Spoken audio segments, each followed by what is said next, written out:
जय जगन्नाथ पे तुमको मो यूट्यूब चैनल लिपु क्लासेस को स्वागत। आज वीडियो में पे देखिए कि वाटर पॉल्यूशन बा जल प्रदूषण। तो जल प्रदूषण कौन से विषय आज भल भाव जाना। जल सर्वाधिक पदार्थर द्रावक, जीवन संजीवनी और जीवन क्रियार माध्यम। जल हूँ पे सबू सर्वाधिक पदार्थर से गोटे द्रावक, जीवन संजीवनी। आम जीवन संजीवनी हूँ जल और जीवन क्रियार माध्यम। जदि जीवन क्रियाटा रही जीवन क्रिया चालू रब बेल तार माध्यम हूँ कि मैंने जल। जीवंत शरीर शतकड़ा प्राय 85 ରୁ 90 भाग हूँ जल। जदि गोटे आम जीवंत शरीर देखा ताल 85 ରୁ 90 भाग हूँ पे जल। आमर दैनन्दिन जीवन में जल अपरिहार्य, कारण आम रोषे, लुगा सफा, सफाई काम, पीवा प्रभृति विभिन्न उद्देश्य जल व्यवहार करूँ। तो आम दैनन्दिन जीवन में जलटा पे बहुत निहाती आवश्यक, कारण आम रोषे, लुगा सफा, सफाई सबू कार्य आम कौन जल व्यवहार करूँ। पृथ्वी पृष्ठर 2/3 जल द्वारा आवृत। पृथ्वी पृष्ठर के 2/3 माने कहते 3 भाग 2 भाग कौन केवल जल। समुद्र जल प्राय 97 भाग हूँ लवणात्मक जल और अवशिष्ट 3 भाग हूँ मधुर जल। तो 97 भाग हूँ आमर लवणयुक्त और बाकी 3 भाग हूँ पे कौन मधुर जल। जलर उत्स गुड़िक है समुद्र, वर्षा, भूतल जल और भूपृष्ठ जल। तो 4 प्रकार रही तार उत्स, 4 प्रकार जलर। तो प्रथम है पे समुद्र, तापर वर्षा, तार भूतल जल और भूपृष्ठ जल। पोखरी, गाड़िया, झरणा, नदी, ह्रद और भूपृष्ठ तले थी मधुर जल को आम विभिन्न उद्देश्य व्यवहार करूँ। तो जहाँ जहाँ मुझे बर्तमान कली उत्स गुड़ से उत्स गुड़ी मध्य पोखरी, गाड़िया, झरणा, नदी, ह्रद और भूपृष्ठ तले थी मधुर जल को आम विभिन्न प्रकार उद्देश्य व्यवहार करूँ। जो जल अणुजीव न थाए और कम लवणयुक्त होता है ताको आम विशुद्ध जल कही था। जो जल कौन अणुजीव मैंने आमर न था कि कम लवण से थाए ताको आम कौन करना पे विशुद्ध जल बोली आम कही था। ये जल को आम पीवा, रांधिबा, धोइबा, सफा करवा, कलकारखाना और कृषि कार्य निमंते व्यवहार करूँ। किंतु मनुष्यर विभिन्न कार्यकलाप जरिए मधुर जल मध्य विभिन्न जैविक और अजैविक पदार्थ प्रवेश कर दूषित करते। तो आम जल व्यवहार करते पे विभिन्न प्रकार आम समस्ते जाचे, किंतु विभिन्न अजैविक और अजैविक पदार्थ आश्रय कर से जल को कौन प्रदूषित कर दियंती। ये प्रदूषित जलर व्यवहार द्वारा जीव मान स्वास्थ्य और जीवन प्रभृति क्षति साधन होता है। तो ये प्रदूषित जल माध्यम जी व्यवहार कला तो ता द्वारा कौन जीव मान स्वास्थ्य जो जीव व्यवहार कला तार स्वास्थ्य और तार बहुत क्षति साधित होता है, बहुत तार क्षति घटी थाए। तो जलर प्रदूषक गुड़िकर मुख्य जल प्रदूषक गुड़िक कौन कौन आम देखा। तो प्रथम है पे गृह बहिर्गत आवर्जना और अन्य जैविक वर्ज्यवस्तु, पशु और मनुष्य मानक मलमूत्र, रासायनिक सार, कीटनाशक और तृणनाशक, कलकारखाना वर्ज्यवस्तु, गलित तैल। तो ये 5 प्रकार होती मुख्य जल प्रदूषक। माने जल को प्रदूषण कर मुख्य भूमिका रही पे। देखिए पे आहरी पे 5टी नु आहरी रही जमी आम रहा अम्ल वर्षा, तार धातु जमी पारद, सीसा, काडमियम, आर्सेनिक, ता सहित मुक्त मणि, ताप एवं विकिरण। तो ये जो रही 5 10टी एम मुख्य कौन ना पे प्रदूषक, कारण जलर मुख्य प्रदूषक होती एम। तो कौन ये दे पे देख जल प्रदूषण जो 10टी मुख्य मुख्य जिनस गुड़। तो ये वर्णना कर भारी धातु, खनिज सृष्टि, खनिज तैल, उत्ताप वृद्धि, तेजस्क्रिय आवर्जना। तो ये जो 10टी रहा एम होमर कौन जल प्रदूषकर मुख्य कारक गुड़िक। पे देखिए जल प्रदूषण मुख्य उत्स गुड़िक कौन कौन। तो प्रथम देख पे गृह बहिर्गत आवर्जना और अन्य जैविक वर्ज्यवस्तु।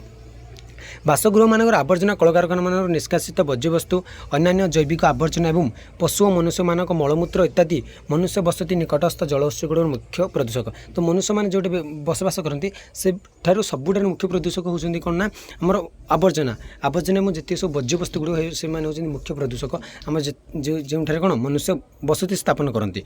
ये सब प्रदूषक जल निक्षेप है जल बैक्टेरिया माने अत्यधिक वृद्धि घटे। जितेबाला मैंने निक्षेप करते जल मिशंती जल बैक्टेरिया परिमाण बहुत परिमाण बढ़ी उठे। पे जल द्रवीभूत अम्लजान को व्यवहार कर बैक्टेरिया माने आवर्जना गुड़िकर रासायनिक विभाजन घटाई और एत द्वारा जल अम्लजान सांद्रता ह्रास पाए। ये बैक्टेरिया गुड़ी कौन जल द्रवीभूत हो जाती और अम्लजान को व्यवहार कर आवर्जना गुड़िक रासायनिक विभाजन घटाई था। आ द्वारा जल अम्लजान सांद्रता बहुत परिमाण ह्रास पाई था। अम्लजान विहीन जलज उद्भिद और प्राणी मान जीवन निमंते अनुपयुक्त होता है।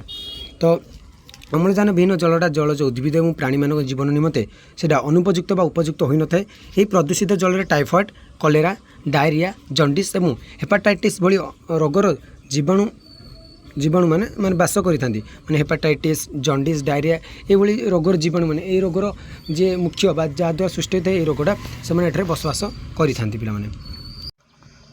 तापर पे देखिए कृषि रसायन। तो सेकेंड उत्स है कृषि रसायन। कृषि क्षेत्र में व्यवहार होता रासायनिक सार, कीटनाशक, तृणनाशक इत्यादि प्रभावमान जल बही आसी अन्य जलाधार मान जल को प्रदूषित करे। तो जमी रासायनिक सार आम जमी पकईदे तृणनाशक कीटनाशक से कौन पानी मात्र बही आसी कौटे आम पोखरी नदी एगुड़े मिसी जहाँफल कौन से जीव बसवास करता जीव मान प्रति बहुत क्षतिकारक होता है।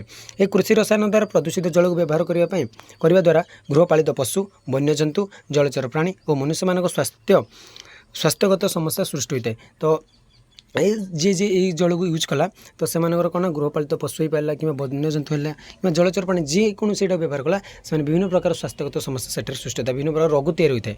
अधिकांश कीटनाशक औषध विभाजित हो सरल तल पदार्थ में परिणत हो पारती ना और परिवेश में स्थायी भाव में रही खाद्य श्रृंखला मध्य प्रवेश करती से खाद्य श्रृंखला प्रवेश करती शेष में खाद्य पानी जरिए जाई जीव देह जमा जाए खाद्य कि पानी माध्यम जा लोक मान कौन शरीर से जमा जाती।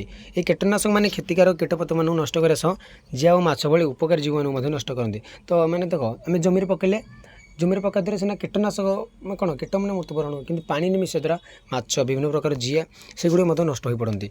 तो आसला पे ताप प्रदूषण जलाधार मान तापमात्रा वृद्धि जलचल जीवों जीवन प्रति अत्यंत क्षतिकारक आणविक रिएक्टर, विद्युत शक्ति उत्पादन कारखाना, इस्पात कारखाना, तैल एवं तैल विशोधनगार मानक शीतलीकरण प्रक्रिया व्यवहृत जल उत्तप्त होता है और यह उत्तप्त जल साधारणतः पोखरी, हृद, नदी व समुद्र मध्य निष्कासित कराए। फल ये जलाधार मान तापमात्रा वृद्धि घटी है जद्वारा से अम्लजान सांद्रता ह्रास पाए। तो विभिन्न प्रकार जिते फैक्ट्री हो पारा अन्य कौन मध्यम जिते जल को माने यूज कर पूरा तापमात्रा जल बढ़ी जाए से कौन करते नदी, हृद, समुद्र सब कौन पठे देते जहाँफल से गरम पानीटा कौन जिते नदी कि हृदय पशि थाए से रोकता जीव मैंने मृत्यु मुखरे पड़ी था। अधिक तापमात्रा स्वल्प अम्लजान जो से ताप प्रदूषित जलाधार गुड़िक जलचल जीव मान बसवास अनुपयुक्त होता है से बसवास करते फल अनेक प्राणी से मृत्यु मुखरे पड़ी था। आसला पे क्षरित तैल समुद्र पृष्ठ में तैल परिवहन समय कि समुद्र गर्भर तैल उत्तोलन समय क्षरित अशोधित तैल समुद्र जल प्रदूषित करते जिते आम कौन तेल सब नि जाए तो जदि अशोधित तैल जदि केमती कौन निष्कासन होगा उत्तोलन करे समय जब समुद्र पृष्ठ पड़गला तो सर समुद्र जल बहुत दूषित करें। तैल जेहेतु जल ठार हालुका जलर उपरी भाग आवृत कर जलर संपर्क ठार वायु ठार छिन्न करते तो वायु आ जल सहित मिसी न था कारण से जल उपर भासी था तैलटा कारण जल ठार से हालुका तो सी जलर संपर्क वायु ठार से पूरा कौन अलग कर दिए। या फल अम्लजान धारावाहिक भाव जल द्रवीभूत हो पारे ना और तैल द्वारा आवृत जलर अम्लजान परिमाण क्रमागत भाव ह्रास पाए जल कौन ना अम्लजान बहुत परिमाण ह्रास पाई है। तैल प्रदूषित जलर स्वल्प अम्लजान जलचल जीवन को प्रभावित करे। या व्यतीत जलचल पक्षी और अन्य प्राणी मान देहरे या क्षीरित तैल लगे फल से अंगर प्रत्यंग अक्षम जमी देख पे पानी पड़गला कौन माछ हो पारा कि कौन पक्षी पारे जी माछ खावा जाती से देह लगे जहाँफल से अंग कौन अक्षम जमे से कम कर पूरा तेलटा पूरा जाबुड़ी रही है से कार्य करपारती ना। आसला पे अम्ल वर्षा प्राकृतिक प्रक्रिया कलकारखाना मान विभिन्न इंधन जालिया समय और जानवाहन निष्कासित बाष्परू उत्पन्न होता नाइट्रोजेन ऑक्साइड और सल्फर डाइऑक्साइड वायु जलकण वायु मैंने वायु जलकणा सह प्रतिक्रिया कर सल्फ्यूरिक एसिड और नाइट्रिक एसिड सृष्टि करती मैंने विभिन्न प्रकार आमर नाइट्रोजेन ऑक्साइड और सल्फर डाइऑक्साइड वायु सल्फ्यूरिक एसिड और नाइट्रिक एसिड सृष्टि करती जलकणा सहित मिसी से सृष्टि होती। वायु सृष्टि होता यही अम्ल बा एसिड जिते वर्षा जल सह तलू खसी जलाधार मान पड़े जल से प्रदूषित होता है से जलटा कौन पूरा प्रदूषित हो पड़े आम कह एसिड रेन अम्ल वर्षा ये अम्ल गुड़िक जलर रासायनिक गुण में परिवर्तन कर अधिक अम्लयुक्त करते जहाँ जलचर प्राणी जीवन प्रभावित करते।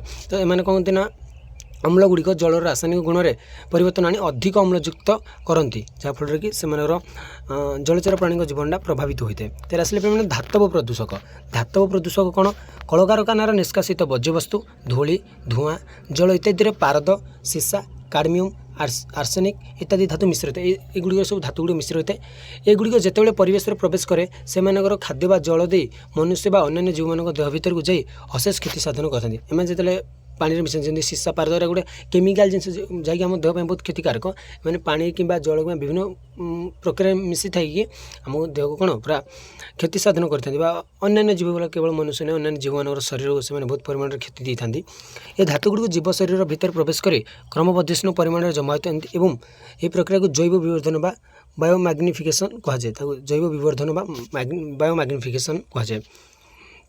ତାର ଆସିଲେ ବିକିରଣ ଦ୍ୱାରା ବା ଆମେ ଯାହାକୁ କହିବା ରଶ୍ମି, ସୂର୍ଯ୍ୟଙ୍କ ରଶ୍ମି ହେଇପାରିଲା କିମ୍ବା ବିଭିନ୍ନ ପ୍ରକାର ରଶ୍ମି। ଆଣବିକ କାରଖାନାରୁ ନିଷ୍କାସିତ ତେଜସ୍କ୍ରିୟ ମଳ ସମୁଦ୍ର ଜଳକୁ ପ୍ରଦୂଷିତ କରିଥାଏ। ଯେଉଁ ଆମର କଳକାରଖାନା ମାନରୁ ନିଷ୍କାସିତ ହେଉଛି ତେଜସ୍କ୍ରିୟ ମାନେ ବିକିରଣ ଗୁଡ଼ିକ, ତ ଯେଉଁଟାରେ ତେଜ ଆସିଥାଏ, ଯେମିତି ଆମେ ସୂର୍ଯ୍ୟକିରଣ ଠାରୁ ଆମେ ବିକିରଣ ପାଇଥାଉ, ସେମିତି ବିଭିନ୍ନ ପ୍ରକାର କଳକାରଖାନାରୁ ମଧ୍ୟ ତେଜସ୍କ୍ରିୟ ମଳ ଗୁଡ଼ିକ ଆସିଥାଏ, ଯାହାକି ସମୁଦ୍ର କୂଳରେ ମିଶିଥାଏ। ସମୁଦ୍ର ଜଳ ଦ୍ୱାରା ପରିବାହିତ ହୋଇ ଆଣବିକ ବର୍ଜ୍ୟବସ୍ତୁର ତେଜସ୍କ୍ରିୟ ପଦାର୍ଥ ଗୁଡ଼ିକ ଅନ୍ୟ ସ୍ଥାନମାନଙ୍କୁ ବ୍ୟାପିଥାଏ ଏବଂ ଏହି ଘଟଣା ଏହିମାନଙ୍କର ବିକିରଣ ଦ୍ୱାରା କର୍କଟ ରୋଗ ତଥା ଜୀବମାନଙ୍କର ଗୁଣବାହୀ ପଦାର୍ଥ ପରିବର୍ତ୍ତନ ହୋଇଥାଏ। ତ ଗୁଣବାହୀ ଯେମିତି ଆମେ ଜେନେଟିକ୍, ସେମାନଙ୍କ ଜେନେଟିକ୍ଟା ଚେଞ୍ଜ ହୋଇଯାଇଥାଏ। ତ ଆଜି ପାଇଁ ପିଲାମାନେ କ୍ଲାସ୍ଟି ଗୋଟେ ରଖିବା, ପରବର୍ତ୍ତୀ କ୍ଲାସ୍ ଦେଖିବା ଜଳ ପ୍ରଦୂଷଣ ପ୍ରଭାବ। ଆଜି ପାଇଁ କ୍ଲାସ୍ଟି ଗୋଟେ ରହୁଛି। ଜୟ ଜଗନ୍ନାଥ।